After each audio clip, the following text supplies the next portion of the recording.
All right, welcome back to the OG Rivals podcast. I am one of your hosts, Myles. I am the Packer fan on this podcast that we have here, and as you can see, I am from Texas, making it known with the shirt here, and joined by my good friend, Bears fan Miguel Prado. Good evening, Good sir. evening, sir. Yes, I am excited to be kicking off this show as we are 6 days away from Sunday, week one, NFL What football. Thursday though? Thursday really is when we get to quench I the got you. I thirst, got you. right? Thursday is important. You obviously want to set up your lineups. Wednesday, don't get Ooh, tripped up with that very Thursday game. important. But as you know why I'm excited for Sunday, Miles. Of course, of Yes. course, of course, of course. The I do. Chicago Bears are kicking off, and I believe right afterwards is the late afternoon Green Bay Minnesota game. That is correct. The 3:30 local here in the Central Time Zone. That'll be what 1:30 out there in Pacific. Yeah, Early afternoon for yeah, y'all. and that's something we So should probably talk about a little bit is enjoying football in different time zones. The majority of of right, your fandom has been in Central Time, Miles. Is that correct? it has.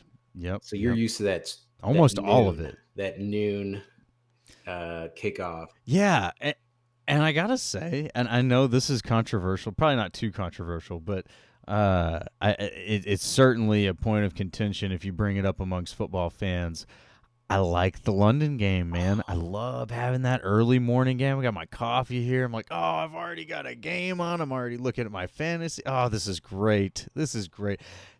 I'm not a fan of the pregame shows anymore. I feel like that was something I really did enjoy growing up and when we were younger.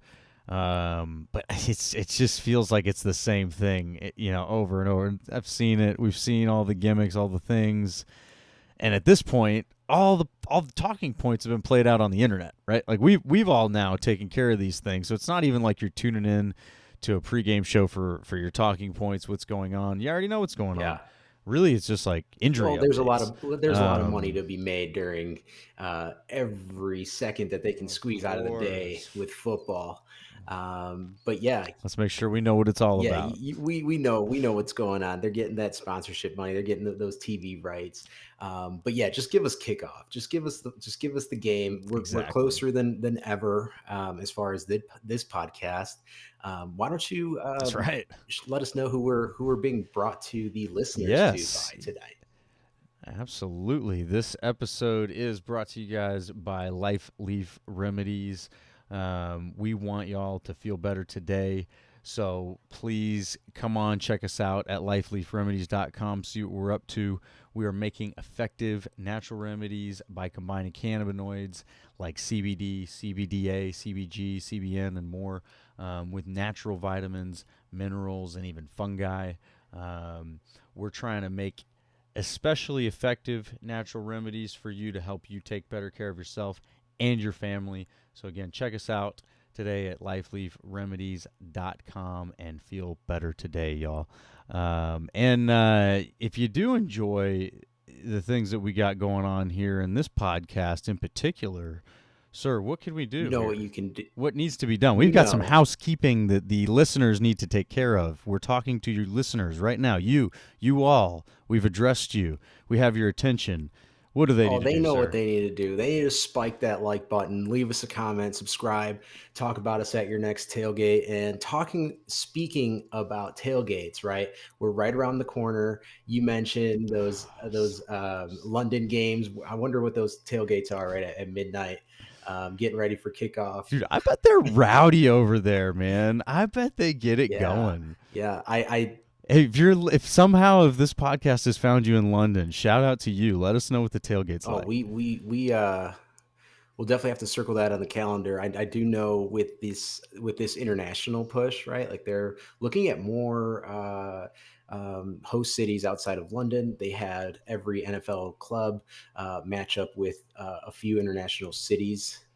Shout out to the Bears. I think they partnered with Madrid, Spain, and I believe Mexico City, Mexico. Could be wrong there. Fact check me there. But definitely a I saw global your push. Los Bears Yeah, last yeah. time. Football americano.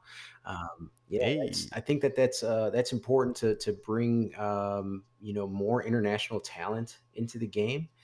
But before we go too far into that, especially with the early kickoff, I did experience 7 a.m. kickoffs, and I can say that I enjoyed that because it was just like waking did you? up, and it's you don't have that time between waking up and noon where you're kind of just like fiending for football. You wipe your eyes in the morning, and Kegs and there eggs, you man, go. right? We're talking about kickoff, and the best part about that, and this was actually in Hawaii where I experienced this, is that the primetime games all wrapped up around like 4 or 5. So it almost Oh feels like yeah. you have your whole evening, your whole Let's day. go to Yeah, let's go dinner. get dinner. Yeah, early kickoff is nice, but yeah, I'm a 10 a.m. kickoff right now with the Pacific time zone that I'm in. That's a solid kickoff. Because again, I feel like here in the Central Time Zone, there's like a buildup. It's like, man, all right, I woke up, had my Go breakfast, to church. checked my fantasy teams, and I still, yeah, can't even You go to got church. time. Still got to wait through like 30 minutes of these chuckleheads on national media talking about something that nobody cares about anymore, and then we finally get football. So yeah, I am a big fan of that earlier time slot, being able to just jump right into a game. I'm with you on that, man. Well, Miles, you Um, mentioned, so should we? Oh, yeah. go ahead. Before we go into this, because the season's here, right? Let's savor it. Let's enjoy it. You mentioned kegs and Absolutely. eggs. Um, do you prefer watching the game? And I'm talking Packers. I'm not talking about football, college ball, Thursday night football, Monday night football. I'm talking about whenever the Packers are playing. Do you prefer to watch this at home, or do you prefer to go to a sports bar, watering hole? How do you prefer to watch the game? See, I'm not an introvert. I sometimes am not a complete extrovert, but yeah, I definitely just love the energy of getting out into a Packer bar. It's got to be a Packer bar. I'm not looking to go uh, join a bunch of people who might start heckling me and all that. Some people might thirst for that. At that point, look, when things go wrong and you're gonna start heckling me because the Packers are not looking good, the last thing I need is somebody chirping. You know what I mean? It's like, look, I'm frustrated. All right, I don't need you to help me with that. Yeah. So I don't like to go, like, I probably wouldn't, unless I was with someone like you or like a friend. I probably wouldn't like go into a Bears bar or something. Enemy territory. But Are you man, scared, Miles? I it's not enjoyable. I want to go in and enjoy Okay. myself, and if I'm going to go into enemy territory, it's just not Yeah. No, enjoyable. I hear you. I hear you. Um, You definitely want to have a good time, right? So yeah, so yeah. so So give so me a your good answer Packer is, bar, absolutely. and I like this, a Packer bar. You enjoy that, would be your Yes. preference, would be to be at a Packer bar amongst your brethren, Packer fan, and And an appropriate shout out for this show, being kind of a Packers, Green Bay, Chicago's Bears combination here. Will's Northwoods in Chicago. If you haven't been there, best Packer bar in Chicago. They turn it up there every Sunday. They've had Packers go through there. They do it right out there. It's a good time. So if you're a Packer fan in Chicago looking for a little home cooking, a little Lambeau Field, kind of the Lambeau South, head out to Will's Northwoods. Unsolicited shout out from them, but I have had several good times out there. So nice. So is appreciate y'all. that's you look fondly on those memories as some of the best times you've had watching Packers Oh yeah. football. Yeah. Absolutely. Yeah, man. Because you get out there and you just, all of their differences completely are aside at that point. Everybody's a Packer fan, everybody's family, and the energy when things are going good it's electric. It's just, I love Yeah. it. And it is. It's the same everywhere because there's good Packer bars down here in the DFW area that I've experienced that at, and obviously, I can't even start naming them all the different joints up in Wisconsin. There's probably enough people ready to shout out their Yeah, different shout them Packer bar out. at this point. But yeah, shout them out in the comments. Give some love to your local establishments. But Absolutely. yeah, the great times had. So I mean, return to you though. I mean, do you prefer the comforts of Yeah, home? so check out this contrast. Yes. So I have had really good times, watching, Bears football with Bears fans, and I just feel most comfortable with the way I root for them and the way that I like my little, Just like gotta yeah, jump out of your like I'll skin have, sometimes.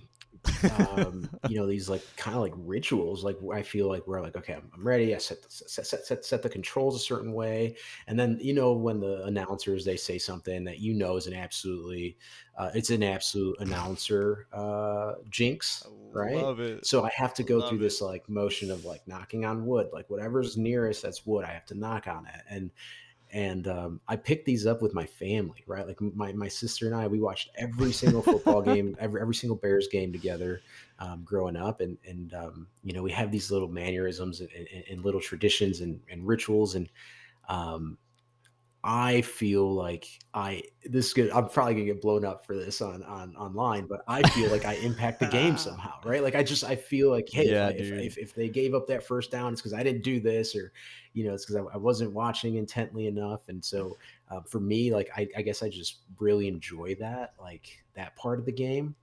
And I think that there's others out there, right? That they're moving around their room, their living room, Oh right? yeah. And I think that's what's It's special like about the I gotta game. go in the other room right now. Maybe they'll change the Yeah, flow, or something like like watching that, kicks. Do dude. you watch Absolutely. kicks? Oh yeah, Yeah, always watch yeah. There's kicks. some that I Yeah, feel yeah. because of Cody Parkey. There's some that I just can't stomach, and I'll just be like, hey, look here. I'll Just go by like the reaction. Did he make it? Did he make it? Did he miss? So Oh there's some yeah, dude. kicks I that always watch kicks. I'll turn away. We've had a lot of good kicks though. Yeah, Mason Crosby. He's had a few bad ones, but the in the grand percentage, it's pretty yeah. good. So I would say this. I would extend this out to our listeners. What's the preference? What's the best way to consume your That team? should be our next Yeah, that Twitter should be our poll. next Twitter polls. But what's the preference in enjoying football? And you could even argue it's like, is it a fine wine? Is it a beer, right? That you want to shotgun this beer? Do you want to sip on this beer? Um, what is the right way to consume your team playing? Let us know. Absolutely, and we will put that Twitter poll up there. We'll get some feedback on that, and I hope that there's some action in the comments section because I feel like there's room for some shout outs from your local Local establishments, bars, but yeah, also let's talk about some of these fan rituals that are getting introduced here because I won't lie, I've certainly felt it like that before too. Like, oh man, I got to change the jersey, get yeah. this jersey off, go get a different jersey on. I remember how This you, shirt has been part of fan yeah, rituals I for remember you sure. mentioned that you felt like not responsible, but like you felt guilty for being at the Arrowhead Stadium game. 15-1, man. 15-1. And I went to the fucking one. Don't tell me that. Hard not to feel responsible for Don't tell me that. that rituals aren't real. They matter. Oh They man. matter.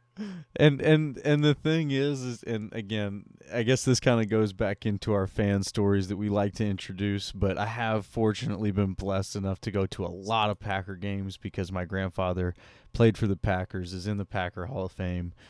Shout out to the little bull Daryl Teddick, number 66, before Mr. Nitschke. All the respect to both of those men.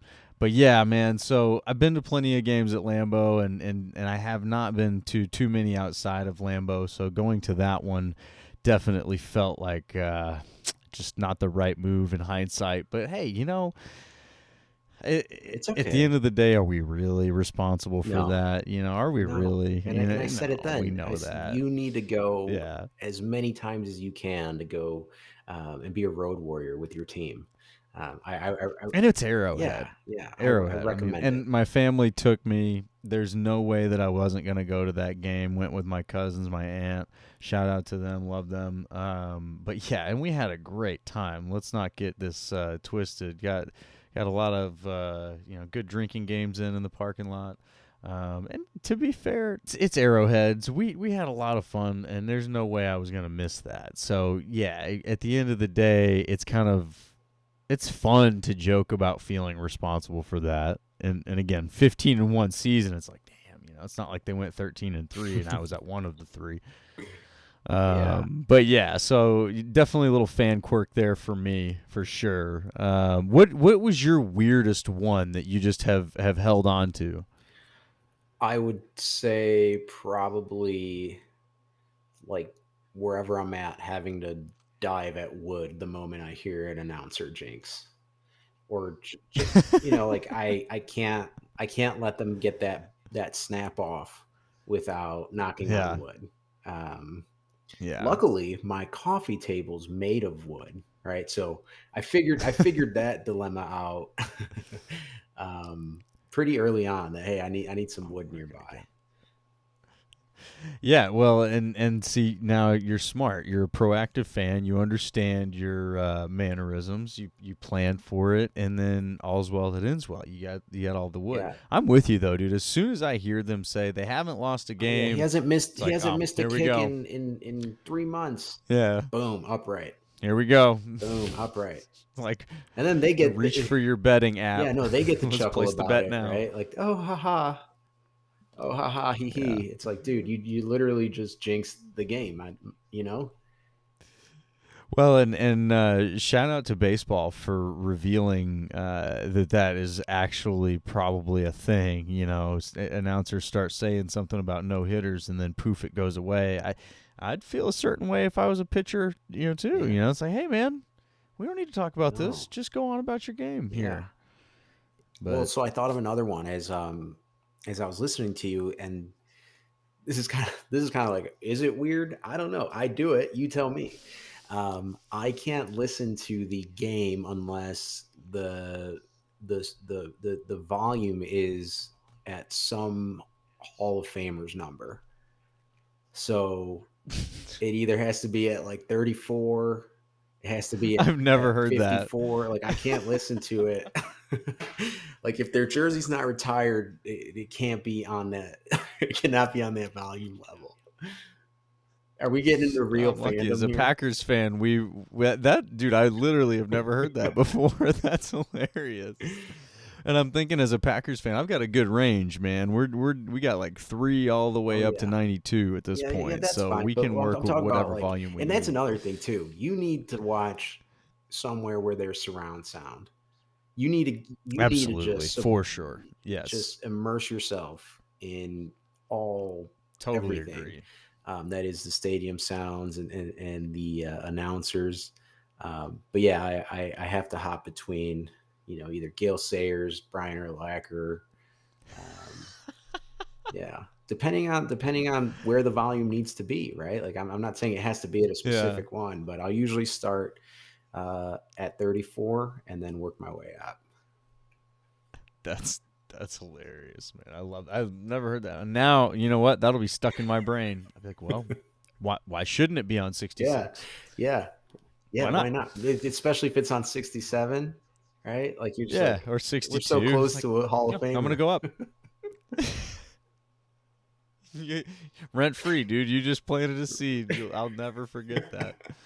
My goodness. You don't have No, any. You let's don't have any up your sleeve there that are like any game day socks my or mine have been fluid. So what I try to do, and maybe I'm partially responsible for some of the early season blunders of the Packers because I'm waiting to figure out my fan yeah, superstitions. But I wait to see. It's like, which jersey is it? Which T-shirt is it? Well, this actually the 15-1 season. This shirt, game one out of the gate, I had this one on under a jersey. I was like, all right, this shirt has to be with every yeah. jersey, whatever the jersey is, and that made it pretty It's far. cursed. It's a cursed Um, shirt. so I no. Let's not go, easy. See, you Did you Chicago wear folk that at throw the your game that they curses lost? around all willy-nilly. Was that one worn underneath the I'm jersey? going to choose not to remember that. I don't know. Maybe I didn't. Maybe that was another thing Actually, that was keep that shirt in responsible. the rotation, sir. No, I have to, Yeah. man. I love this thing. No, but no, the Green Bay folk, we're not as quick to throw curses out there, man. And I get it. You guys in Chicago have dealt with your fair share of curses, but don't go putting that on me right away. Yeah. If something doesn't work, you just gotta shift it out No, and if it find doesn't something work, to shift you don't in. do it. You You toss it toss out, it man, out. and it's like a golf ball that you can't explain why you keep shanking. You just get rid of that thing, get it out of the lineup. Don't let it keep haunting It's you. definitely the golf Um, ball. so hey, we're setting the tone for consuming our first real Oh, NFL games. yes. You've already hit me with where you're at. I'm at a Packer bar. If I'm not at Lambeau, let's be real, right? But if I'm not at Lambeau, I'm at a Packer bar. Um, you're at home if you're not at Soldier Field or hopefully the next cool place that they end up. Um, what are you like putting in front of yourself? What are you drinking? What are you eating? What's the fare in front of you right now? So I really like the direction we're going with here. I think you'll like this one. On game day, I'm either drinking Shinerbach, which is a shout out to Texas beers. Love it. Yeah, Shinerbach is where it's at. It's delicious. It's just the Oh yeah. perfect football beer, in my opinion. It's the perfect anytime beer, but it just pairs beautifully with football. It Or just goes down so oh easy. yeah, it's very tasty. Or Miller Lite. Call me basic, but I just Miller Lite on a Bears football Sunday. That's probably what's in front of me. And then There when we we're talking go. about eating, it's I think pizza, tavern style pizza. And so my little life hack in Southern California is there's a really good little local pizza grotto out here, and I asked them because it comes out pie cut, so I asked them for tavern cut, so the square cut. That's my little life hack out here in my part of the world. But I that love it. pizza, maybe some wings, and we're having ourselves. I mean, I'm not moving. I'm good. How about you, Miles? I think that there's a lot that we will disagree about on this podcast. We're sort of built on the foundation of disagreement, but man, I'm having a hard time disagreeing with those Oh choices. wow, It certainly hit my heart with Shiner. Love me a good Shiner. Now, I will say, because the seasons in Texas are so dramatically different at the front and back, right? We're still potentially looking at mid 90, 100-degree days at the beginning of the season here. So if it's a warm weather game, early in the season, I might be reaching for a Dos Equis over a Shiner. yeah, Kind of like shifting to the Shiner as it gets colder. But pizza and wings, hard to beat a better game day food. Definitely, I don't have anything to top those things. I would have both in front of me.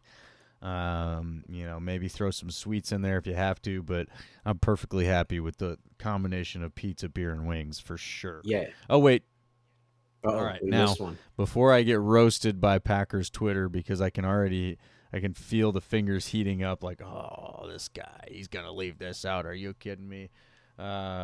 Cheese curds. Oh, Gotta have the cheese curds. yeah, Can't leave the cheese curds out. And a good cheese curd is chef's kiss. It is one of the best game day foods out there. It is. We got to do in March a game day food bracket or oh something yeah, because cheese curds will rise to the top.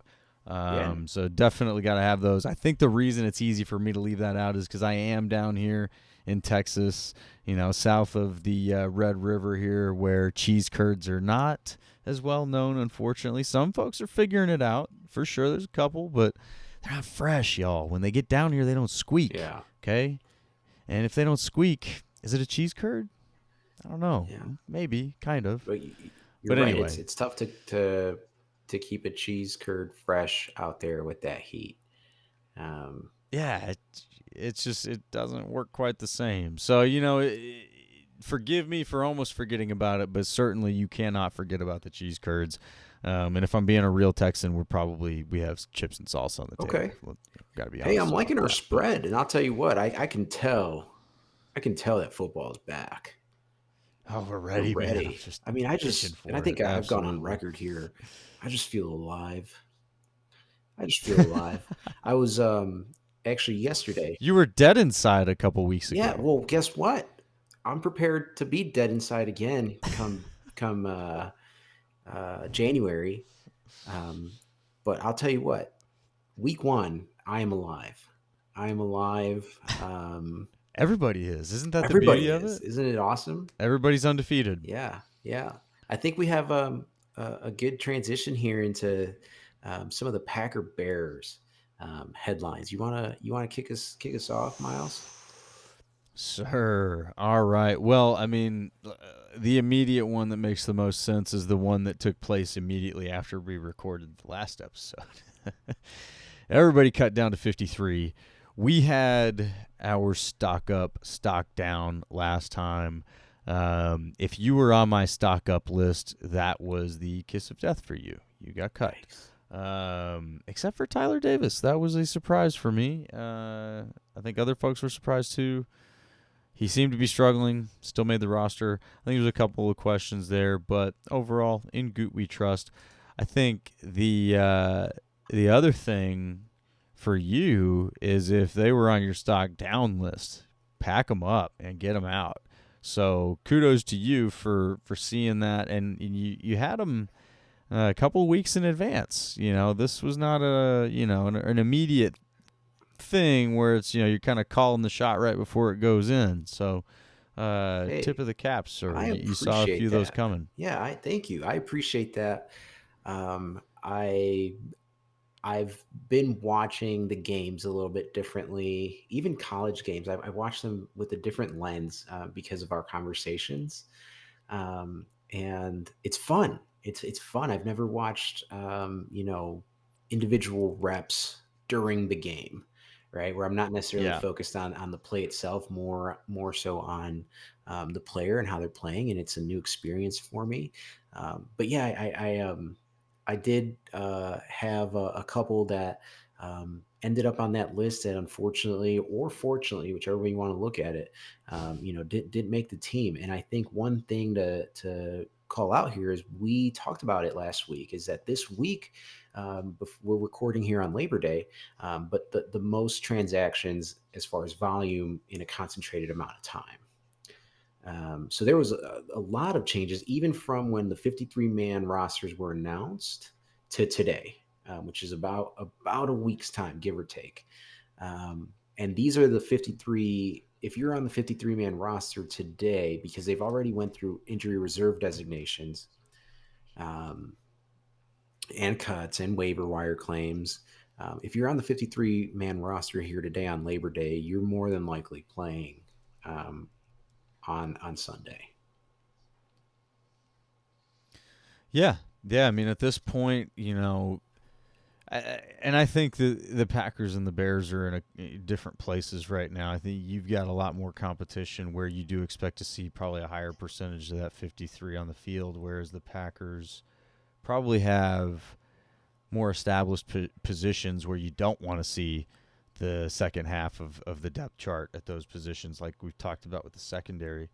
Um, but there are other positions at like the D line where you'll see every last one of those guys cycling through the pass rush. You'll probably see those guys cycling through. So yeah, I, to me, the cut down to the 53 kind of seals all the narratives. Right? There's a lot of questions about who will make it, how, why. At the end of the day, the cut down is the reality. So we're watching guys like Tyler Goodson and Jack Heflin have a great training camp preseason seemingly, and the Packers usually have a couple guys like that. They'll stand out and then they'll end up not making the roster. I think they were able to get a few of those guys back on the practice squad, which is what their ultimate goal was with some of those. But yeah, you kind of wonder like, man, what's going on? But at the end of the day, you gotta give it to Goot and these guys. That's their job. They know the landscape of these things. They've got a good idea of who's going to clear waivers and who's not. So if you have a good feeling that a guy is going to clear waivers, and you can get him on your practice squad, that maybe makes it a better opportunity for another guy to stay on the team that wouldn't clear waivers, but you don't necessarily want him on the 53. And Rodgers made comments about this where, I think it was regarding Juwan Winfrey. If you get him back to the practice squad, a lot of times those, especially the receivers, they end up on the game day roster. So it's not necessarily all bad for those guys to end up on the practice squad.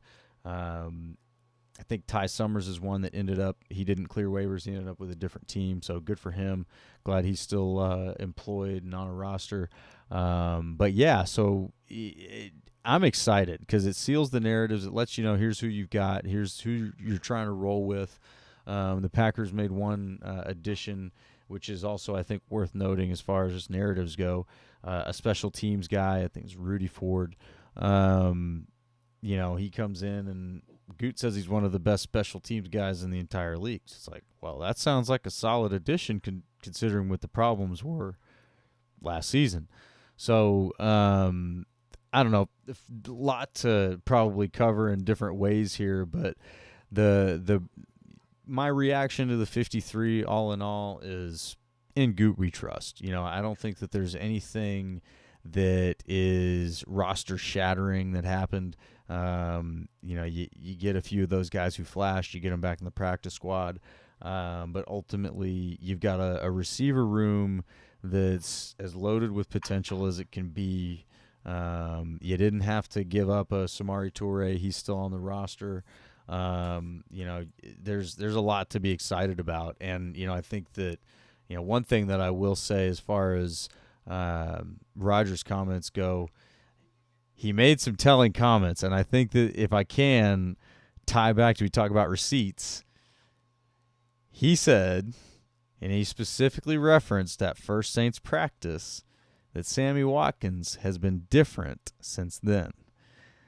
Now, you and I talked about, Aaron Rodgers, he's calling out the room, and we narrowed it down. He wasn't calling out the rookies. He was calling out somebody who probably should have been with it already and maybe wasn't.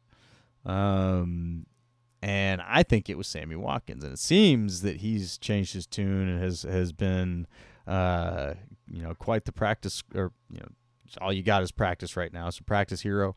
But very excited to hear that there's some optimism coming out of that room. It sounds like they'll have to have patience with Christian Watson and Romeo Doubs, but that's to be expected. They're rookies. We talked a little bit about that last week, where the mentality of a Devontae Adams versus the mentality of a rookie is just like eons. It's different. It's just totally different. So anyway, overall, I'm excited, man. I'm excited about the roster, the 53 that the Packers have. What are your reactions about the Bears cut downs? Yeah, I think very similar as in the sense of for you how for you it's in Goot we trust. For me, it's essentially just let polls go to work, right? And stand behind them. And I think when you talk about this off season as a whole and zoom out, there's been plenty to criticize.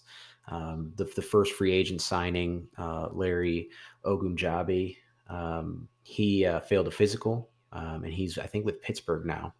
But that was his first quote unquote splash signing, and it was a train wreck. And that's how he got started to where he's at today.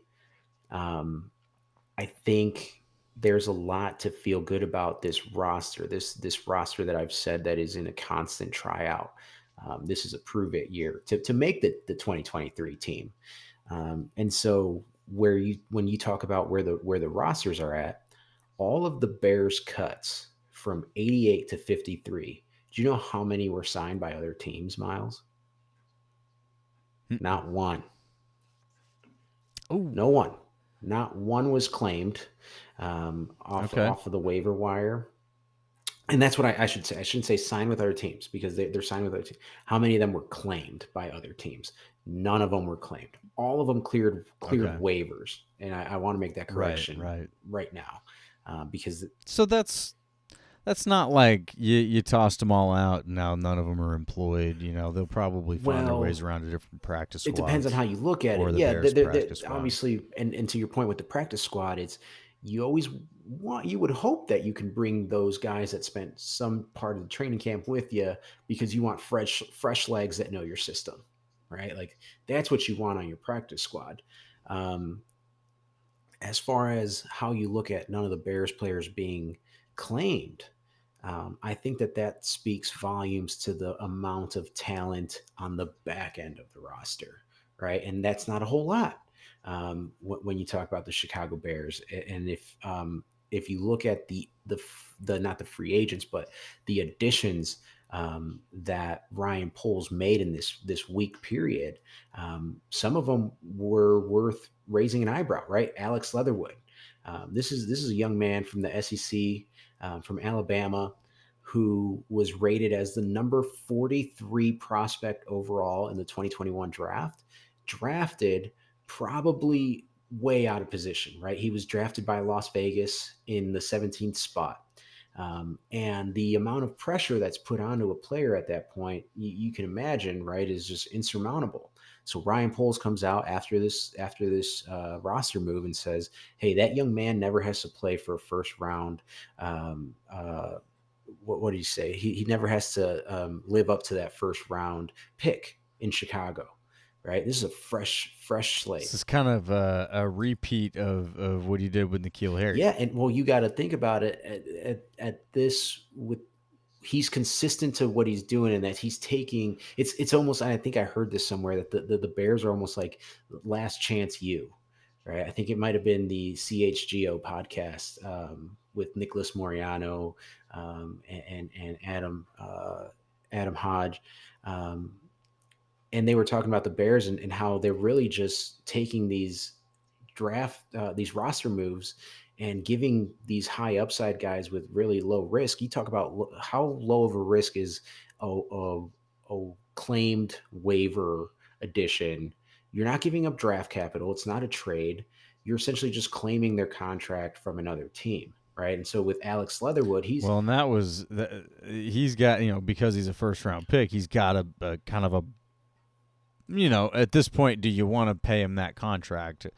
well, look at it this Bears way. did. He's got his he's on a rookie deal, so he still has his fifth year option. He's in year two. He's 23 years old, Miles.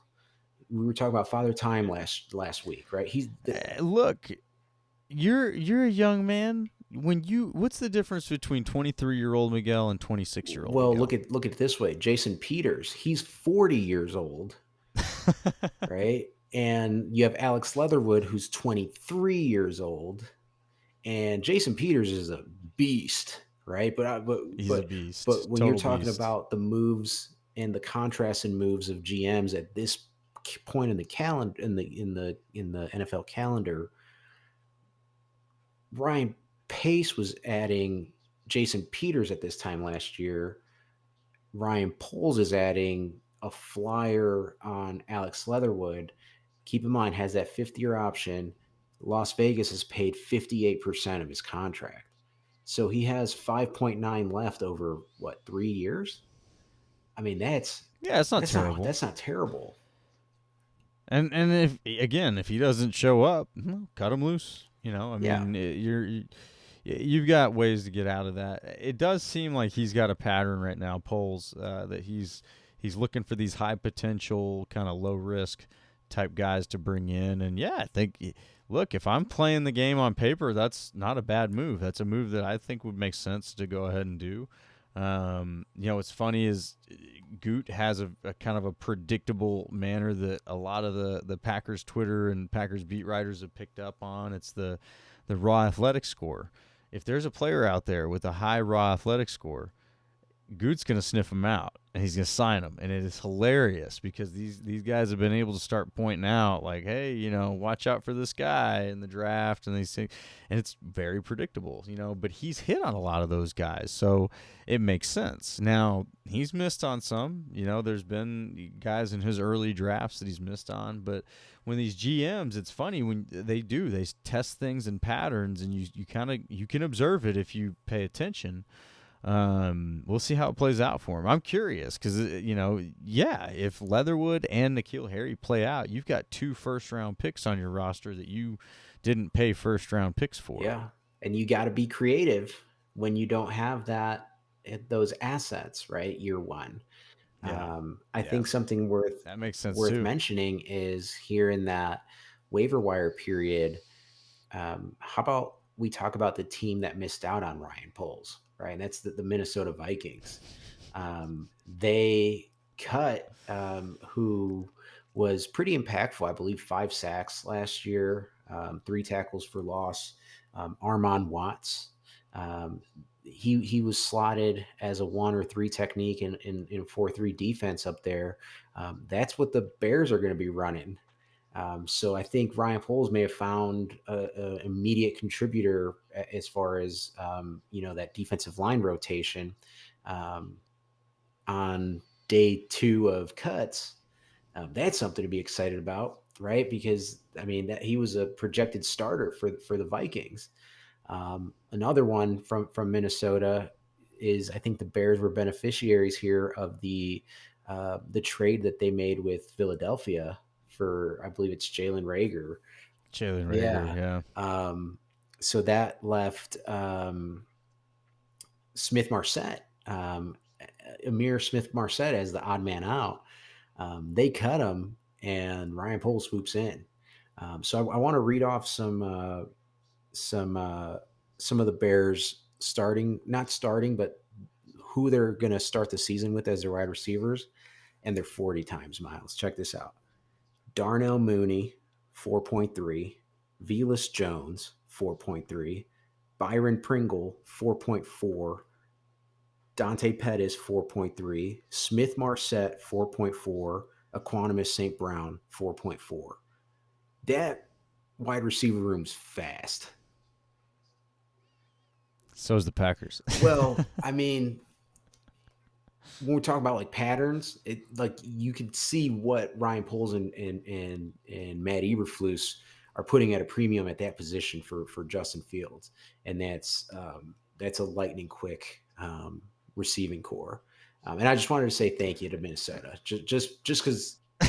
Holy smokes, holy They're smokes, always out there doing the division favors by screwing something up. yeah. No, speaking of Minnesota, I guess I'm gonna jump ahead of you here because we do have a good segue for our lineup this week: the Packers against the Vikings. Let's do it. I gotta say, and I have a theory about this. Call it a conspiracy theory if you want. All right, but I think it's just a theory. There is so much love from the national media for this Vikings offense or for the Tampa Bay offense, who has 5 new starters at offensive line. You would think that the Packers and Aaron Rodgers are rebuilding because of one player. And I probably should just shove this in lazy takes. Y'all, since when is Kirk Cousins this all-pro quarterback that can just dish it out to all these different weapons that he's got? Am I the only one who remembers all the bickering that happens on their sidelines? Do you remember that? I know you remember seeing him going back and forth with Adam Thielen and Stephon Diggs trying to tell them how to run routes in the middle of the game. Like, come on, man. Get this guy out of here. Yo, until he actually proves something, quit telling me that their offense is going to be anything but mediocre and underperforming like it has been the last however many years. Forever, man. The Vikings, they've never won a Super Bowl. Here we are. Oh, man. I like this. I like this, Myles. I like this version of you.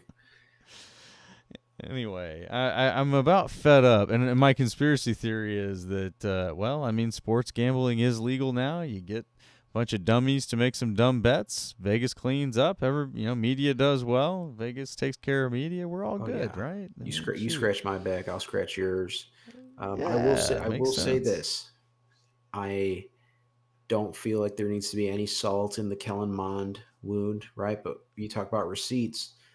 Boy, 90% of Vikings Twitter would have told you, would have evangelized to you that Kellen Mond was a better prospect than Justin Fields, right? And Yeah, they probably would have gone there with Jordan I Love don't too. have anything against any of these quarterbacks, right? I think for me as a fan, what stands out is the, like you said, the narratives, right? And it's um, Kellen Mond, Trey Lance, all these people being highly um, written about, and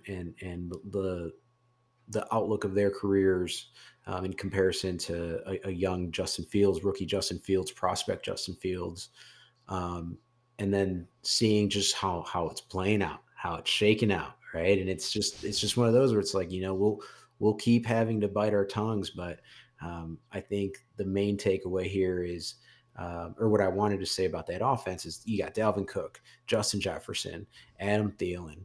I think that quarterback position, Loaded. yeah, Yeah. that quarterback position is Kirk Cousins. I mean, he's nothing to write home about, right? He's No. your middle of the pack quarterback. Um, He's got some of the best weapons in the league, and he did last year too, by the way. And what has he done with it? Has he? I mean, you guys, you can look at the stats and be like, "Hey, he's not bad."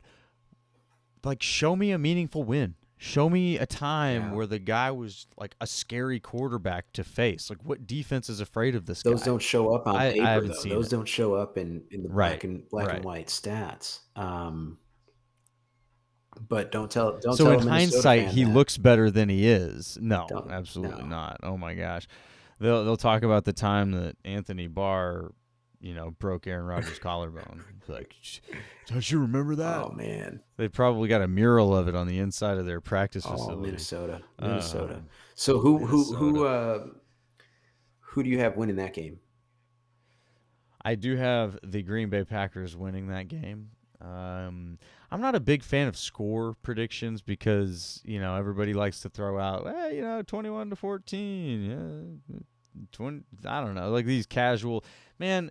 This my score prediction will be, it's going to be a freaking crazy score. The Packers will blow them out, or it'll be like a shootout. Probably not a shootout because I think the Packers defense is way too good to enter into a shootout.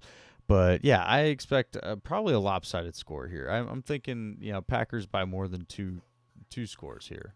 14 plus point win. Okay, that's gonna be one I'm watching, Miles. I already, because it's after the Bears game, so it's gonna be one to definitely have Tune on. in, man. Yeah, That I love this one because we're not just wading into the NFL season. I will say, and acknowledge last year the way the Packers came out and just got walloped in the first game of the season. It might as well have been a fourth preseason it game. felt like that. It It's felt like it's really that, what it and it was. was the It kind first of game with fans, right? Like, yeah, and it was, I believe it was against the Saints, right? And it was down in New Orleans, which is great. That's fine, but that's not in Green Bay, and that's not the Vikings, man. Nobody in that locker room likes the Vikings. We talk about rivalries on this podcast.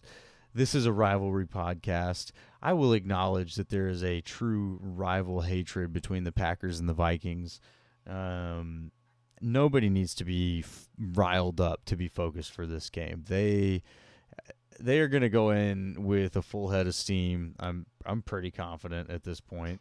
And I'm just very excited to see how it goes. I think that the Packers defense does match up well against that offense that's got a lot of weapons, but the defense goes three deep at corner. We've got two phenomenal safeties. We've got two phenomenal linebackers. We've got a great defensive line, great pass rush. I mean, the Packers defense doesn't have an apparent weakness. Now, eventually, everybody's got weaknesses.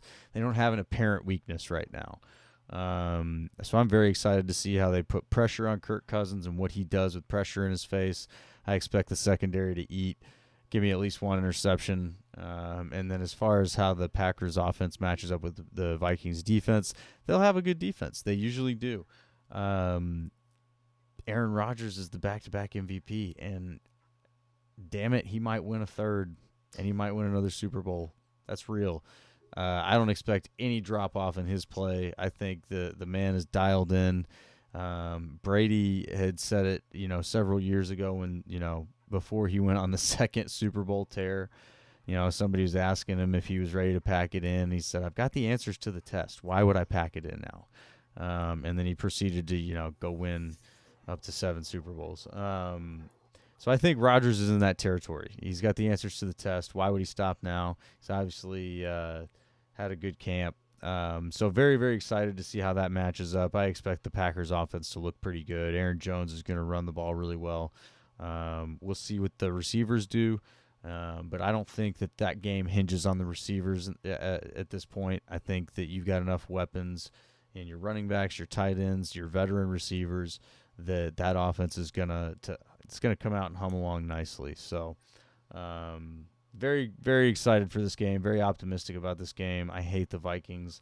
I hate football teams that wear the color purple, but I kind of like TCU, so we'll just throw y'all as like an exception. Well, I'll say this real quick. Anyway, I'll say this is that I came up in my fandom rooting for two teams on Sunday, and that's the Chicago Bears and whoever's playing Green Bay. I knew you Yeah, were gonna so I say mean, that, for me, man. it's as a fan, I would love nothing more than if if Kirk Cousins pulls this one off. I don't think he will. I'm not going out and saying that I think this happens, but I'm going to say I will enjoy if Kirk Cousins hits Justin Jefferson, Dalvin Cook, and Adam Thielen on some big plays. But it's one of those, Miles, for me, a watch where if Kirk Cousins throws an interception, I'm happy. If Aaron Rodgers throws an interception, I'm happy. It's just I don't have a horse in Yeah. the race, but it's If we could both lose, that would be ideal, yeah, right? tie that'd be great. Um, That's how I feel watching the Vikings play the Bears. yeah, just tie. But yeah, the Packers Vikings, that's the late afternoon game. Bears Niners, that's going to kick off NFL Sunday for me. I actually don't think that there's that big of a gap between these teams, and I'll say why. Because I know on paper it's like this guy's crazy. San Francisco is clearly the better team. Here's my reasoning. So hang on, Tarantino, me, are you winning this game? I think we're winning this game. Oh I my think we're winning goodness! this game. Oh god! Here's why, All Miles. right, y'all, strap in and get your Strap in, popcorn sit ready. down, take a load Goodness off. gracious, Check this is this gonna be out. good. So, who passed on Justin Fields were 10 NFL teams, and one of them was Kyle Shanahan and the San Francisco 49ers. The only reason I'm And mentioning they this, traded up. they did trade up for Trey Lance. They traded up. And they didn't. The head coach didn't want Trey Lance. He wanted Mac Jones. I don't know if you knew that, but they traded up, and Oh yeah, I yeah, believe no, he that. wanted Mac Jones or Tom Brady. Um, and so they actually had to talk him off the ledge, convince him that Trey Lance was the man, and in doing so, passed over Justin Fields. So again, the only reason why I'm mentioning this, Justin has been vocal about that.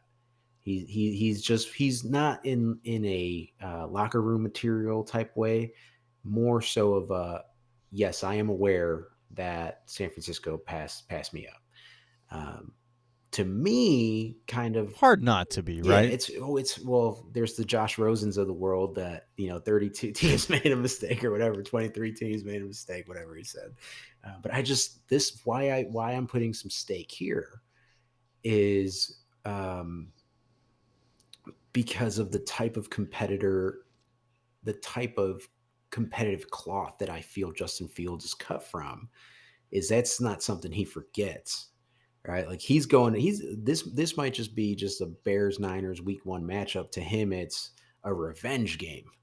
right? That's where I think it's fun. It's for him, it's a revenge game because for him, it's his opportunity to let an NFL franchise know, hey, you made a mistake, right? So I think that's a storyline that's not really getting a lot of buzz. It's kind of flying under the radar, but just keep an eye on Justin playing with a chip on his shoulder. Besides Okay. that, I will say we didn't really talk about the Jimmy G contract in the last episode, besides very briefly just brushing over it. But Yeah, we Trey did. Lance has Right. come Right. out and said that he's annoyed, quote unquote, annoyed with the contract. We've said this before on this podcast, where there's smoke, there's fire, right? And so why I say that is, does Jimmy G get that contract, which makes him the second or the highest paid second string quarterback in the National Football League? And you know this, Myles. I've heard you say this before, that if you have two quarterbacks, you don't have a quarterback, You don't have any. Yep. right? Like that's a tale as old as time, right? And so now here the Niners are investing in a backup quarterback. That's the position where you want to stream that year in and year out because you have a franchise guy, right? Like you know who your starter is. Well, and let's also, and this is where I think it's easy for fans to get excited and just kind of roll on in this conversation, but you got to also consider here what they're really giving up by paying Jimmy G that money. That's a full other starter, right? Like you could get another receiver, you can get another contributor with that money that you're now stashing on the Well, bench, right? And then that's what everybody wanted to get all up in arms about the Packers. Or you just get this first round pick and put him on the bench when you need to, you have to go get a receiver, all that.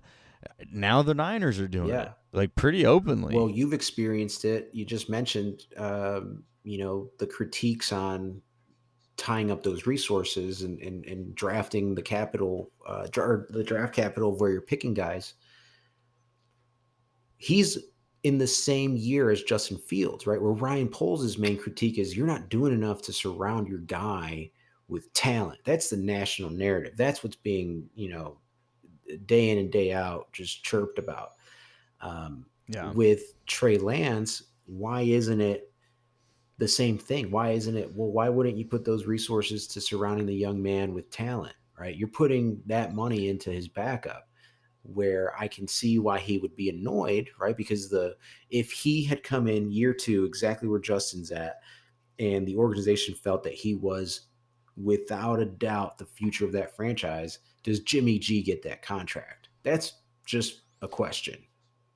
Well, let me ask another question while we're analyzing this offense and the potential fires that exist from the smoke that we've smelled. What happened with Debo? Boy, was not happy, and then A wet all right, blanket. contract signed. Yeah. What happened there? Well, one, what was he not happy about? And two, what changed? I think this could be. You know, Could you? Could this very easily be a money thing for Debo? Doesn't he want to be up there as one of the highest paid in the NFL at the position? well, and fair enough, and it seemed like he got the money that made him happy. But was he so upset before because he didn't think he was going to get that money, or was there something else that he was upset about that now he's just willing to tolerate because he's got the money? Ah, I see You what know you what I did mean? there. That's next level, Miles. People fix things with money all the time, or try to. Yeah. That is not an uncommon solution, right? And So especially like what you're talking about. If there is, and we're kind of diving into the Niners here, but y'all are going against the Niners. We didn't need to dive into the Vikings. They suck. Get them out of here. Packers are going to win. Now, to be fair, we might actually need to dive into the Vikings because they do have a new front office. We'll see. don't But worry anyway, about him. not on this episode. Don't worry about With him. the 49ers, what you're talking about here is a potential disagreement in the front office, really. I mean, if the coach didn't get the quarterback that he wanted, and the coach feels like he's got kind of a seat at the table, doesn't he? I mean, that was sort of like, that's what it felt like with him and John Lynch, is sort of, good old boys club they got going over there. Not, meaning anything bad about that, but it did feel like he was essentially a partner with the GM trying to help him make some personnel decisions. You don't get the QB that you want. What, like, what kind of discontent does that sow throughout the rest of the organization, the team, and all that? Attitude reflects leadership, Captain. It's one of the most true lines in any movie, right? Like it is. If you're looking at it and something stinks on a team, look up. Where's the leadership at? Yeah, You no, know, no kidding. and that's where I'm like, well, if Debo, if you're sitting here and you're Shanahan and you're Lynch, and you're looking at this situation with Lance and Garoppolo, and your head coach is not happy, but he's going to deal with it, but he's still like, again, what kind of issues are there where you're going, shoot, man, we cannot lose Debo. Well, Can't lose Debo. That's going to cause this thing to spiral out of control if we lose Debo. well, And you throw money think at it. about it this way too, though, is now is Trey Lance playing with short rope, right? Like, are they going to pull him if he has a bad drive? Are they going to pull him if he has a bad game? Are they going to bench him if he has a Does bad he game? feel like that? Well, dude, Because whether he is that way or not, if he feels that way, might as well be true. well, if he feels that way, Myles, could that you could like you've said this before. You either rise to the occasion or you don't, right? Yeah. Does he have the mental fortitude to know that Jimmy's got the money that Jimmy has, that Jimmy's on the bench, probably with his helmet on. Let's be real, Yeah, probably man. with his helmet on, ready to come in. Um, how does he do? And so that's why I'm saying, right there's some intangibles here where I like the Bears in this matchup. They're at home, right? It's not. There's no pressure of it being a nationally televised game, right? Local markets only. Um, and obviously Justin has the opportunity with the home crowd to, the crowd noise, etc. But here's another reason. Darnell Mooney said, I'm excited to get to the regular season because we've only ran 4 plays in the preseason. And Yeah. you mentioned this, right? Like that preseason, like you don't want to show anything. You don't want to show anything. You just want to see how your guys are Anything you put on film is going to used. be Yeah, overanalyzed. exactly. It'll be out there. Yeah. So that when you couple that, like, okay, so now there's been some color shed on just how much they showed in the preseason, right? And he was very explicit. We ran 4 plays. So with that, he follows that up with, we're ready to open it up and show who we really are. Why I'm excited is not that Darnell Mooney's saying this. It's that Luke Getsy has an entire playbook that maybe no one outside of the Lakers, the Packers organization has seen, right? And we talked about him bringing his guys over. Lucas Patrick just comes off the injury list this today. Actually, he practiced today. Velas Jones, Byron Pringle, all these guys that didn't get those preseason reps and everybody's scratching their head. Will they be ready for week one? They're practicing, right? So that group's going to come together. They're going to open up the playbook. I think that Luke Getsy's going to call a good game. I think he's going to call a good game. I think he's going to call a good game against that Niners defense. I think that they know that they have a 5th-round pick that's starting against Joey Bosa, or not Joey Bosa, Nick Bosa, and they know that. So do you That's think that they're going to leave their left tackle out there on an island with Nick Bosa? No, he's going to scheme. they They shouldn't. shouldn't, but Yeah. I wouldn't be able to say with confidence that Matt Nagy would help out his left tackle against Nick Bosa. I can say with Yeah. confidence, I expect that they will roll the pocket away from Nick, depending on where he's lined up.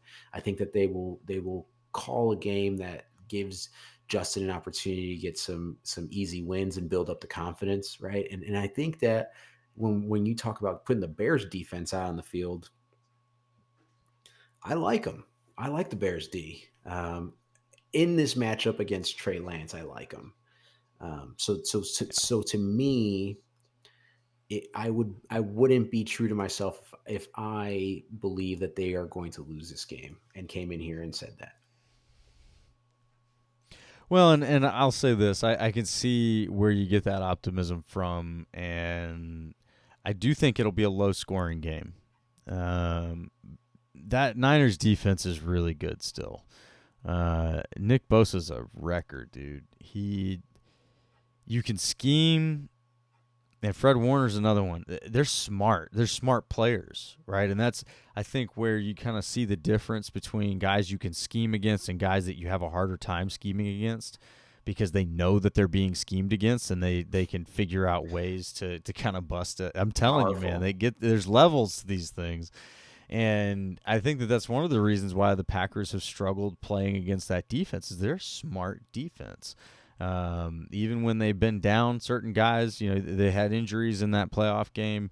Um, they still are able to overcome things like that. So I think that you are going to have a hard time scoring against that defense. But I think that you're probably not wrong that your defense has an opportunity to, you know, pop a struggling offense in the mouth a little bit, and I say struggling offense because, they weren't the same offense last year that they were before that.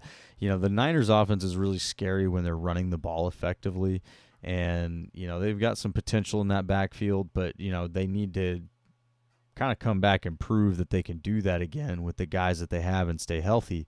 Most of that offense got hurt last year. So, I'm not all that confident that Trey Lance is going to step in and also all of a sudden be the guy and just dish it out to Deebo Samuel and all these guys. I do think that there's probably some chemistry issues going on in that locker room, some things where guys are butting heads.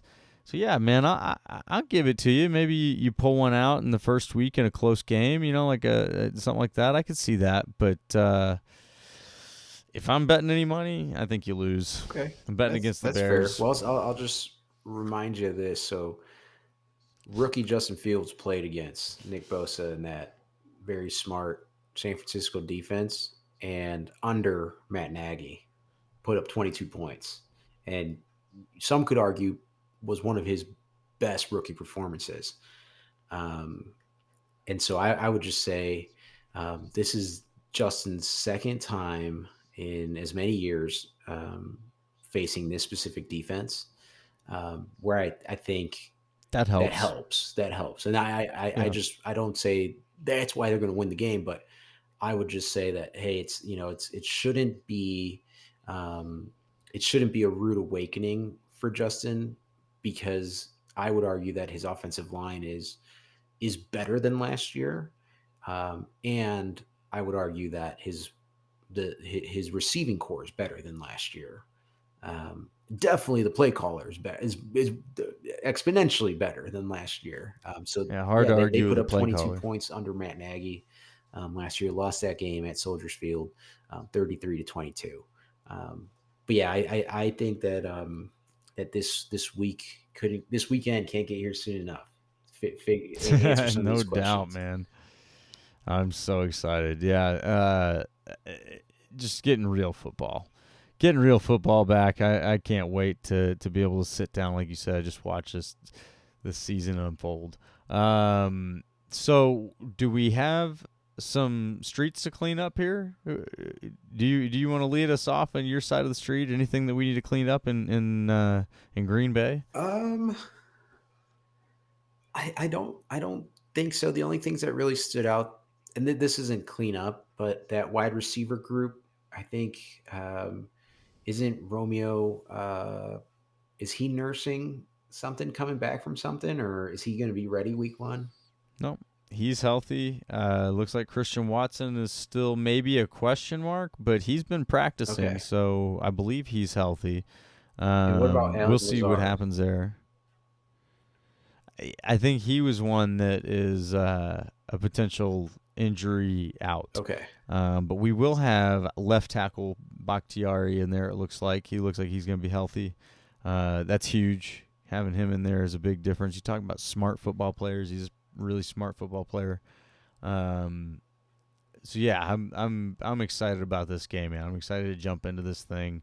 You talk about side of the street. You wanted to point at the receiver room. You know, the thing is I don't think that this team lives and dies by the receiver room. Yeah. Yeah, we had the best in the league in that room, and you lose them, and there's a void, sure. But we talk about game planning. That's what that's for. You go back to the board and you say, well, You still have to play 65 to 70 snaps of football. Usually, I think is the average number of plays. Um, you're not going to just not throw it to somebody. You're not going to just not complete passes if you're the back-to-back MVP. You're not going to just not run for yardage if you're Aaron Jones and A.J. Dillon. So I think that they're going to be just fine in how they adjust this offense. We've talked about it a lot in the other episodes. I'm not worried about it at all. And if I need to clean up my side of the street for that, well, that's fair enough. We're at that point where we just got to see it play Yeah. out. We got to see what happens. And it wasn't really a cleanup your side of the street as much as it was getting more clarity on how we were looking going into week one. But do you have Well, anything for the Chicago side of the street? um, no, I don't think so. Chicago Twitter has been kind of quiet. The Bears Twitter, I haven't had any real loud chirps from that side of the room. So no, I think that right now everybody's just waiting for some real football. I will say, haven't heard anything from the Cowboys fans after we called them out pretty hard in the last Uh-oh. episode. We'll see if any of them have the nerve to come on and hold their owner accountable. Yeah. But no, right now, man, it's a quiet street. I feel like there's like a tumbleweed blowing by, and we're all just sort of Everybody's bracing. standing here looking at Everybody's each other. bracing for kickoff. I will say this is with this weekend being a big college football weekend. Ryan Poles made his way out to three games, and I like that. I like that a lot. People argue, well, that's what he should be doing, but we've talked about this. Is that Where's Jerry? yeah, right? You talk about this. It's like, yeah, that is what they should be doing, and you want your head football guy, which, hey, shout out, Ted Phillips. The news comes out that he's retiring. I know you probably don't like that news, Myles, but President and CEO Ted Phillips is he's going to be stepping away after the 2023 season, and a lot of people are pointing to this year being the official year that they announce Arlington stadium plans. So his little parting gift, God bless him. I don't want to be mean spirited here, but you just look at the track record, right? It's a fan Yeah, it's podcast. a fan podcast, and you look at the track record, and there's not a lot of winning in that era. Um, but Yeah.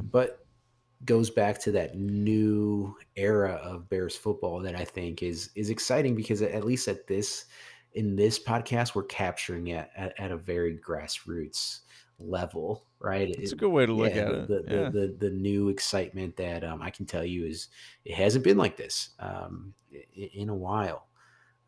But how about lazy takes? Were there any lazy takes that caught your eye? I was looking for those before the show because I think there were a couple, but they're mostly along the same kind of thread that we were talking about before. I think that there's a lot of underrating. Actually, no, you know what? Here's one. We can get it. We can chew on this one. I'd like to go back and forth with this a little bit.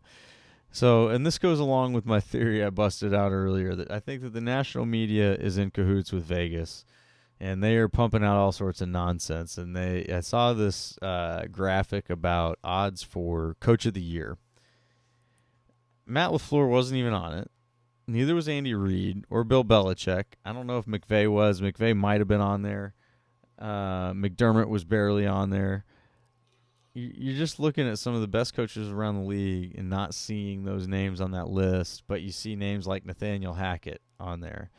And I'm like, man, what is this nonsense? And I've had this debate with a couple of friends. One perspective is, Vegas doesn't care, right? Like they're just taking whatever bets they get. But it's that the winner of the Coach of the Year is not necessarily the best coach of the year. It's the one who overachieves the most. Would you agree with that? Well, when we're talking about odds, Well, I think that that's what it's coming down to yeah, is right. when you're talking about Yeah, you're odds, talking and about then, yeah, odds, that's what started this. right? Yeah. Yeah, I mean, I would say a couple things is that the odds today and the odds throughout the season change, right? And so we're talking about preseason odds. Besides that, is yeah, I mean, I would want to definitely look at the coach of the year odds, but I think it's just general across a lot of these like prop bets in the NFL is you just got to put your money where you feel there's going to be a payday, right? Like when we're talking about odds, are we talking about who the coach of the Right, year is going to be, exactly. So right? Like you're not necessarily betting on the obvious right, choice. You go with where there might be a long shot payday. exactly. Yeah, That's what I'm that trying to makes say. sense. And that's probably what we're seeing right Yeah. now. No, it's that one I thought was a particularly lazy take that, these rookie head coaches are, favorites for coach of the year, but that makes sense. It's people betting that bigger money. Yeah. Um, What? no, I didn't see any real lazy takes there at the end of the season. I think we kind of addressed a lot of it last year, or I mean last week on the episode where we talked about the final preseason Yeah. game, and I have gotten to listen. Goot went out and had a press conference. Aaron Rodgers is out. He's had a couple of things that he's talked about. I don't think it's changed. I don't think anything that we've talked about has changed based on those things. You're at this point where you gotta find out if the changes that they made worked, and if they don't, I hope that they're quick to fix them. But historically, Goot has been. So give them that benefit of the Well, I doubt. got one. I got Um, one lazy take, and I'll make it quick. I think this is one of the laziest takes. Is that Mitchell Trubisky okay, love it. is is a bad quarterback, and I Okay, I think just organically from a Bears fan's perspective, yes, it was frustrating to watch Mitch, but talk about the Alex Leatherwood situation, right? Where was he drafted in the right position? Retrospectively, he wasn't, right? But even now with the no. Deshaun Watson stuff and if you redraft and Patrick Mahomes, et cetera, um, who do you take? Do you even trade out of that spot, right? Like you definitely don't want to take Deshaun, knowing what you know now, and that's what I'm saying, hindsight. But yeah, Mahomes. You got to you go and go, find a way to yeah, get you go with Mahomes. Mahomes, but I just think the point I'm trying to make is Mitchell. Um, if he would have gone to the right situation, I think that we're having a completely different conversation around the name Mitchell Trubisky. He got named It's captain. possible. He got named captain of the Pittsburgh Steelers, which is no rinky-dink franchise when we're talking about NFL franchises, right? The Pittsburgh Steelers, legitimate franchise when we talk about Well, Super Bowl Tomlin's wins. still running a good room there, Oh, man. No doubt. absolutely. And that's actually why I'm putting more weight here is because of Tomlin and the type of NFL head coach and the type of man that Tomlin is. Naming Mitchell Trubisky as your captain, following that up same day, hey, you're QB1. You're the starter of the Pittsburgh Steelers. And so he beat out a fan favorite, right? In Kenny Pickett, I believe. Um, Yeah, local guy. Went to Pitt, right, and local Yeah, guy, and obviously fan favorite, and then Mason Rudolph, who's been there for a couple years, few years. Um, Mitch comes in and wins that quarterback job. I think that there's something to say for that. And I think that if anything, right, not that it should matter to Mitch what anybody thinks, because it shouldn't matter to him, but I think that this is some of that saving grace, right, of redemption, of feeling redeemed, is going to that franchise, winning that job, getting that captain, uh, getting that captain patch sewn onto your jersey, and he's got yeah, Najee Harris. He's got yeah. Claypool. He's got He's got weapons. George Yeah. Pickens.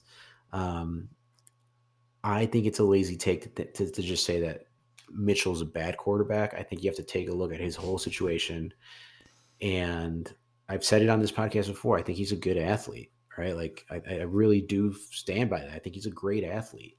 Um, Well, he measured well. It's hard to argue with yeah, that. I think now he's what 5 6 years 6 years in the league, probably a little bit more confident as a quarterback, as a starting quarterback. Had some time to learn from Josh Allen last year, and they apparently had a great relationship.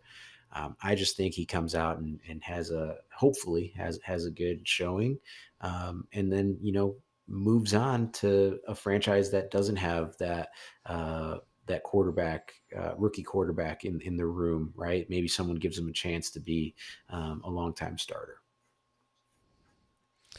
Well, as much as I enjoy the take that Mitchell Trubisky is a terrible quarterback, and there's a lot of gifts that I have really enjoyed along that line. As a football fan, I can't disagree with you because one example I will make, and there's a few others who probably agree with me on this. Vince Young, man, I insist that Vince Young's career was destroyed by Jeff Fisher, and I made the example before where you saw Jared Goff under Jeff Fisher, and then you saw Jared Goff under Sean McVay, and it was like, oh my gosh, this kid's actually a quarterback. Wow. So I think that there is absolutely something to be said for that. Being able to go and spend time with Josh Allen, in that system and see kind of how he operates, I think that's a great thing for him. There's one, and I talked about this with Jordan Love, being able to learn without pressure is a lot more effective, man. You're going to learn a lot better, right? Especially if you're intently, you're engaged in the learning, right? You're not resisting it like kids do. But yeah, so I think you're absolutely right. He could have soaked up a lot from that situation. He could have done a lot of his own self-evaluation and, tweaked his own mechanics. We've seen Aaron Rodgers say that he has done that, and since then, that's what's helped him kind of revive the end of his career. So yeah, I'm with you on all that, and I think he couldn't be in a better situation, like you said, with Tomlin and with that organization and that offense around him. He's got a good situation there that he can step into, and if you're a good quarterback, you should win 10 games in that system, Yeah. in that offense. The only thing that You're makes going to me have a good brace defense on the other side. only thing that makes me brace a little bit is that offensive line in Pittsburgh is not good. And see, I don't know much about it because I haven't paid too close attention to that team, but The only yeah, reason that why I makes mention sense. that is, and not I don't want to hold water here. I don't want to die on the Mitch Trubisky hill, but what happens right when there's very bad offensive line play? Like obviously it Everything everything breaks breaks down. down. Yeah, Um, it does. but yeah, That's why I'm sitting over here kind of watching the Bears offense. Like, how's that line hey, going to Lucas hold together? Patrick You today at guys, practice. So that offensive line we'll week see. one, what it's projected to be is Lucas Patrick at center. You got Tevin Jenkins at guard, Whitehair at guard, Tevin Jenkins at guard, Larry Borum at right tackle, and your fifth round pick. That we've said it before. If it comes out that Ryan Poles found his franchise left tackle from Western Kentucky or wherever this kid's from, golly, fifth round pick and just developed incredibly fast during training camp. Big test this week against Nick Bosa. Yeah, big time. I mean, you talk about getting tossed in the cold water, man. He's got to get out there and swim. Sink or swim. We'll see if he can do it. Yeah, Sink or swim. no, that's exciting, man. And again, there's a lot of things that are fun to do as fans. I will always enjoy making fun of Mr. Trubisky. I'll more enjoy celebrating the fourth greatest quarterback in Packers history, Jay Cutler, Smoking Jay. and his accomplishments for the Packers. He accomplished a lot for us, man. Yeah. I really love that guy. But no, as a football fan, you're absolutely right, dude. And those are the things that are really fun to watch. I think for me, it's fun to watch people and how they evolve with the game. I'm intrigued just the same by Sammy Watkins coming into this offense. The guy, I think, for in a lot of ways, has underachieved for the expectations he came into the league with. And me being, I was still playing football, and I think, or close to it when he was just setting college football on fire as a freshman at Clemson. I mean, I will never forget his freshman season at Clemson was just like, holy shit, man, this guy, everybody watch out. Like this dude is going to be something. And kind of like Jadeveon Clowney, he came out with just a splash like, good Lord, this guy is different. And then gets to the league, and not that he's done bad, but he didn't have that same splash. Reggie Bush kind of had a similar career. Just one of the best college careers in college football history. He comes into the league, and he's good, but he wasn't that guy that he was in college. So yeah, you kind of wonder what you're getting. You kind of wonder what happens with these guys, what kind of different things happen with their mentality. I don't root against people. I don't want to see Mitch Trubisky do terribly.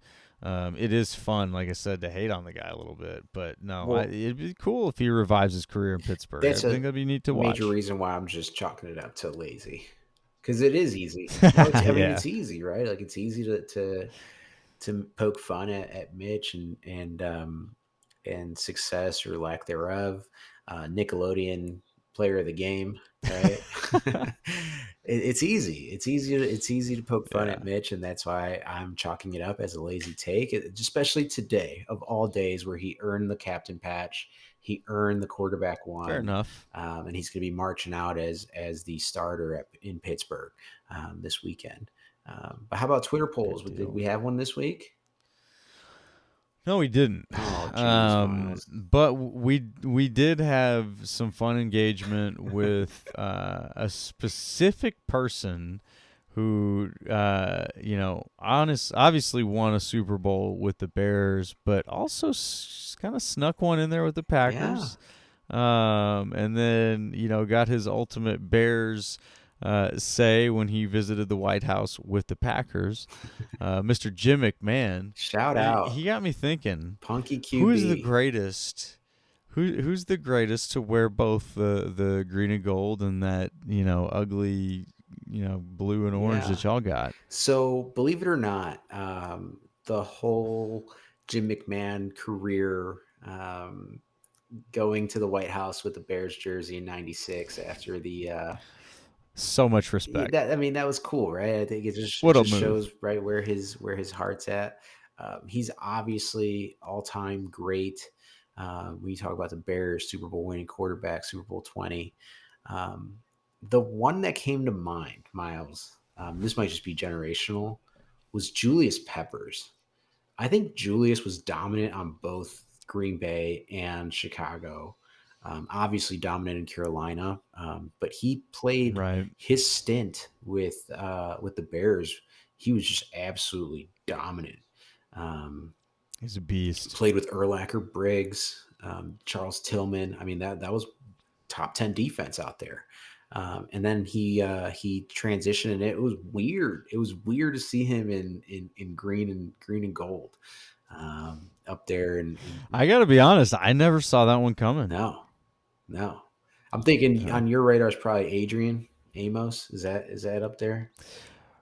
right now, it would be between those two, and I'd give the edge to Julius Peppers because he's had more time. But Adrian, he's close, man. He has a good season this Yeah, year. I'd throw him up there as my top because that's who we've gotten to see. There's probably some good ones, in the '90s, '80s, maybe going on back that are sort of sneaky in there. But as far as who we've been exposed to and be aware of that have played for both teams, yeah, that would be either Julius Peppers or Adrian Amos for me.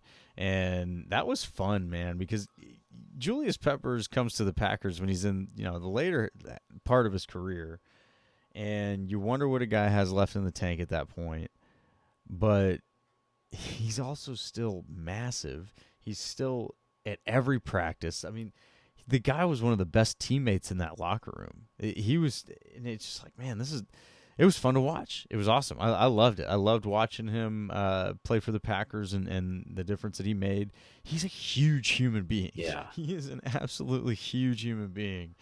And the Not fact not that to he's mention capable of doing what he was, how fast right.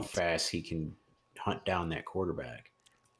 just Yeah. athletic as can be, man. No, that guy is one that was very fun to watch. I was truly sad for him in the 2014 season when they didn't get to the Super Bowl. I mean, I wanted to see him get a Super Bowl with the Packers after a career that he's had is just phenomenal.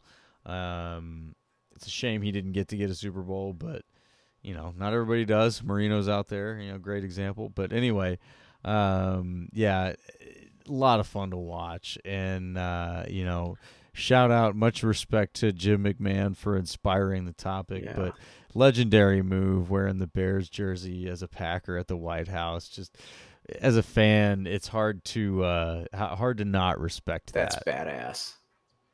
Such a That's badass move. badass. Well, shout out to the Punky QB, and let's not forget this year. There's a couple that crossed into enemy lines. Lucas Patrick and Equanimous St. Brown played at Green Bay last year, are suiting up as Bears this year, and I believe Pat O'Connell. Is there another Bear that's suiting up? Oh, that's Yeah, right, man. Let's not leave him off. He could be an important part of a special teams unit that turns it yeah. around. Trenton So, Gill. my I'll take Trenton goodness, Gill 10 out of 10 we got a times lot of over Pat. crossover here, man. That's just me. That was cold, wasn't Pat? Pretty good for y'all for a while. I feel like Iverson. We're talking about punters. We're talking about punters here. Come on, Miles. I don't care. I don't Talking care. about punters. Yeah. Oh man. So who do we need to call out around the league here? What's going on around the league that needs to be brought up? Oh boy. Well, I'll tell you what. What comes to mind is that San Diego State punter, Matt Ariza. Ooh, yikes. Yikes! Right. Big yikes. Double Did not yikes. did not really sit well as more of that story came out. But I just want to leave it at not throwing any shade at Buffalo and that organization. I think that they handled it pretty well. And he got cut that week. So not much that I can point fingers at. But you definitely don't want to carry that type of baggage on your team, unless you're Cleveland. Well, that was the joke, is it? And I think I even tweeted it like a nefarious looking cartoon, dialing the phone, Cleveland calling this kid. We need a punter. Oh man, But that's brutal. no, I mean, shocking story, man. Yeah, This is one though, and I had a little bit of a conversation on Twitter about this one and how it slightly differs from, well, not slightly. I mean, it differs from the Deshaun Watson situation. But the Watson situation is I say there's more onus on the league and the team in that situation because it's not as legally clear, what right? happened? Everything with him apparently is voluntary. He's just being a creep, right? Yeah, That's kind of what the main allegation. It's not like he was violent, right? Like violently forced himself upon yeah. people. That This sounds mad like that wasn't situation necessarily sounds the like case. it was violent. That sounds, yeah. I mean, no need to like rehash details, but yeah, I mean, it sounded, I mean, as bad as it Yeah, gets. Not that we need to use our imaginations on how bad things can be, but I mean, it's bad, man. yeah. It's just like there's just no territory where that's not I bad. like that Buffalo had like a zero tolerance for it. And good on Yeah, them. Good on them. Look, and then that's kind of what we talked about before, and why, again, with Deshaun Watson, I put more on the league and the team because it's not as clear legally what's going on, but you shouldn't be rewarding the person while due process is playing out. And so in this case, Buffalo's like, look, let due process play out. Good luck, brother. yeah, yeah, And that is what it is. Good on them for doing that. But when due process plays out, this guy doesn't have an NFL career. So there's really not much for the league and the team to do at that point. right. You don't really need to make a statement. You don't need to be associated with it. I'd pull back as much as I could from that person. Yeah, Um, and let the process play out. And if it plays out and it's a big misunderstanding, which is certainly possible, we've seen those things happen, well, then the guy will probably have a job because from what I understand, he's a pretty damn good punter. But, let it play out. And you need to get the details out there on that one, man. But shocking nonetheless, dude. Just Yeah, shocking. I just I agree with what Buffalo did. We talk about punters. I don't know why I thought of uh, that Iowa game that you shared. Poor The kid. Oh my was it god. South Dakota? No, was it South Dakota Yeah, State? it was South Dakota Oh, State. Yeah. Jackrabbit with a Poor at 14 Iowa. yard punt. It was only funny At because I thought he Iowa. was gonna flip the field there. I was like, oh my goodness, I'm about to watch it. He's like his foot was on the back of the end zone. I'm about to watch like a 90-yard punt. No. But I don't know if you No, you noticed. were watching the next Southwest commercial. You want to get Yeah, away? kid, because honestly, like his um his hands were covering his face like as the ball was rolling off his as the ball was rolling off his foot. But hey, I'll tell you what, I Immediately knew. watched probably like 10 hours of football this weekend. Just sat down and watched um, football, and it felt good, Miles. I didn't get 10 hours, but I did get to watch some Oh football. man, clear the calendar. Labor Day weekend. Let's I'll watch tell some you what, ball. man. I loved the live tweeting, man. There's something so exhilarating about live tweeting a college football game. Like you never know who else is also watching the same game and having the same Yeah, reactions, and then and all of a sudden you're part of a community watching a game. It's fun. I miss this whole experience of football, and I'm glad it's back. yeah. No kidding. And like I said, watching it through a completely different lens, knowing that we'll be chatting about it. But Yeah, what man. can we look forward to? Hey, quick shout out, especially as we're talking about college football being back. Shout out to the UW Oshkosh Titans. Big win over East Texas Baptist this last weekend. New coach Peter Jennings, his first game, gets a big win. I can't remember the exact score, but they absolutely stomped them. It was lopsided. It was a beat down. They beat the brakes off of them and sent them back here to Texas. I love So to hear it. I love it. excellent, excellent showing with the first game for the coach. Wanted to shout him out. Okay. Alma mater of mine. I am a Titan. Hail Titans. Love seeing them win football games. It made me happy. So shout out to those guys. Beautiful. Beautiful. Yeah, definitely always like But the when the brakes get beat off. Um, oh man, there I was a few love of it. them. Love There it. was a few of them this Oh weekend. Ones that come to mind are, boy, Michigan had its way with Colorado State. yeah. USC, I think it was like 66-14 against Rice. Lincoln Riley's first game, leading the Trojans. Yep. But there were, Hey, the Badgers. The Badgers had a good one yeah, over Illinois 38, State. 38-0. You know what my favorite one of the weekend was Big Ten matchup, IU versus U of I. It was just one of those where it's like you could tell you're watching a Big That Ten was a game. gritty It was game. gritty. Yeah. I think the fourth quarter, both the defenses were just showing out, and it was Oh it was yeah. tough I to get an remember some inch. thuds in Oh that yeah, one. it was a great game, but TCU looked pretty good too. Um, I know that there's some New talk head about coach. their head coach and that offense and what it can do. They put up 415 yards, so I think that's a pretty They strong. look Yeah, that's fast. fast football. Um, but on Sunday, or you're right, this Thursday, a couple days away, a few days away, uh, we're having real NFL football, week 1. How's that feel? Yes. Fantasy points will be Oh scored. yeah, Right? Like this like the win and loss column finally gets adjusted, right? This is it. This is the meaningful football. This is our first step to the 17 games that you're going to post up on that win-loss column. How many wins you're going to get? yeah.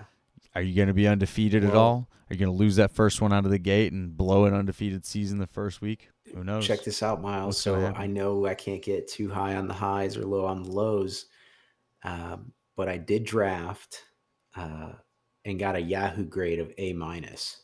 I was the Oh, only A out of 12 out of a 12-man league. Um, I was ready to be impressed, but I hate Yahoo's ratings. So your roster probably sucks. I don't know. I don't know. I think what we should do is hear from our listeners of what the preference is in watching NFL football as far as where and how you're watching the game, some fan rituals that you are knocking out throughout the game, making sure that your team's on track to win. And then also let us know how your fantasy teams are looking.